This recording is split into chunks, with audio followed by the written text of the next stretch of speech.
back again to our channel. Today is Saturday at brown out guys. Nagklase ako, nag-shooter ako, tapos gulpi lang na patay, so wala tayong internet, wala tayong electricity. Kaya magpapakain tayo ng aso ng aking pinsan. Dinala niya dito yung aso niya para sana kasta sa amon nga ido, kaso kayang iya nga amon ido na hadlok.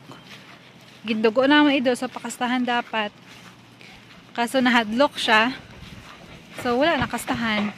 Hi King! Ano na siya guys, Labrador, same din sa aso namin, so papakainin natin siya. Food niya yan, manok, baboy at saka rice. Tapos pinasok dito siya sa bahay kubo na hindi pa nalinisan. Kailangan natin itong linisin. Wait lang King, madumi dito. Dito namin siya guys nilagay. Kasi kung doon sa bahay, yung aso namin hindi makapagpahinga. Ayan siya oh. Kasi super, hyper compare sa aso namin. King, no, here. Okay, yan. Kain ka. Labrador din siya guys. Kagaya din sa aso namin. So, rice daw ang pinapakain. Tapos, bigyan natin ng tubig.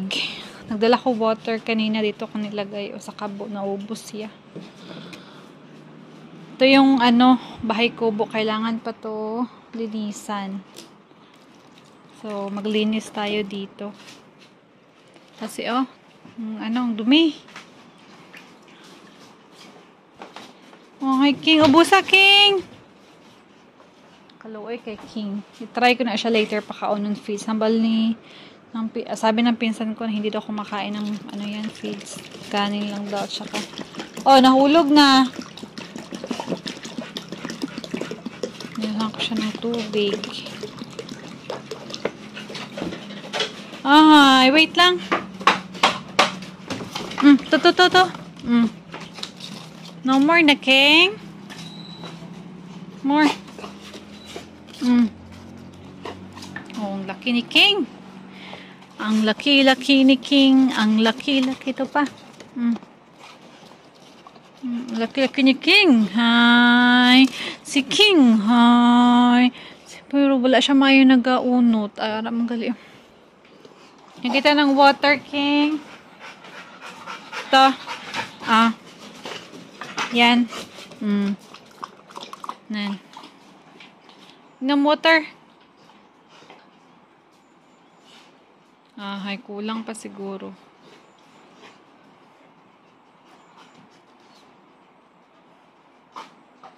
Hi, King. Ginggaid siya. Tinali ng pinsan ko kasi sabi niya super hyper daw to.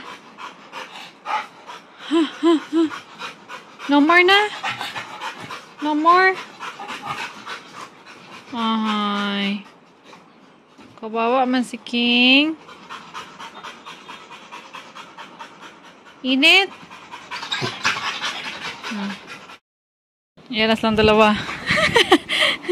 Na, sige. Hampang ka mo.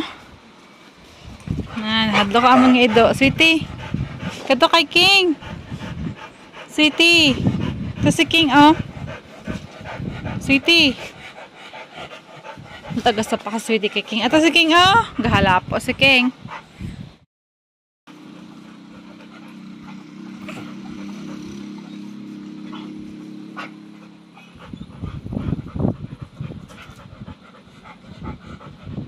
One hour later. Everyone, nandito tayo sa payag. Kasama ko yung dalawang aso. Ito yung aso ng pinsan ko na isang Labrador din. Hi, King. Hello, King. Tapos ito yung sa amin. Labrador din si Sweetie. Pinadala namin dito yung aso ng pinsan ko, guys, kasi na yung isa naming aso, nagadugo-dugo.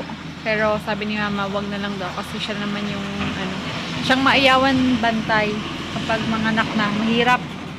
Kasi diba si Mama hindi makalakad ng insakto. So, mabudla yan. Lalo na kapag magpa-vaccine. Mahal din. Mahal din pag magpa-vaccine. Sayang naman pag hindi ipa-vaccine kasi baka mamatay.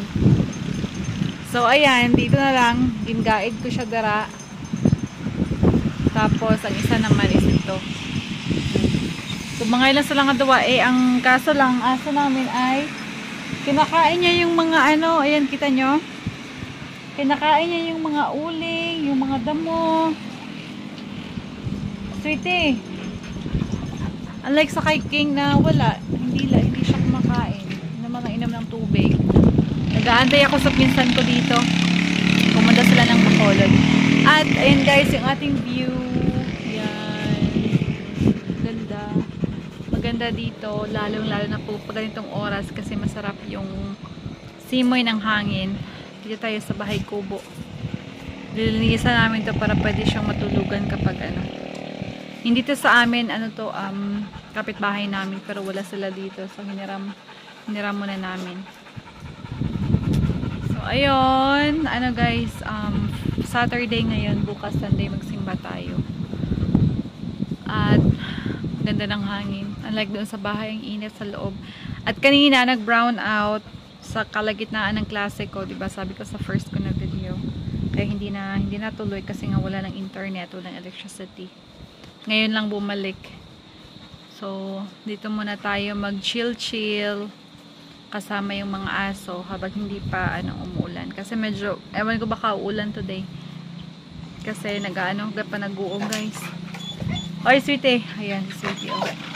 Pero natakot siya kay King. O, tingnan nyo guys, ang ginagawa. Tingnan nyo. Yan ang pinagagawa niya kapag nilalabas namin. Yan. Para siyang karabaw. Pero yung isa, tingnan yung isa. Ayan. No, sige King, go! Diba? Tapos diba, kami, malapit kami sa highway, kaya maingay, maraming sasakyan na dumadaan. Minuto-minuto. Meron sasakyan, ayan, meron namang bus na dumadaan, guys. Pero okay lang kasi, maingay lang. So, yeah, yan lang po yung video natin for today. At next week, nandito na si Luis. So, susunduin natin sa airport. At mag-vlog na naman ako sa pagsundo natin sa kanya sa airport. So, thank you so much everyone for watching. And if you haven't subscribed to our channel yet, please do subscribe. Click the notification bell so that you will be notified kapag meron kami mga bagong palabas. Maraming salamat everyone. God bless. Bye!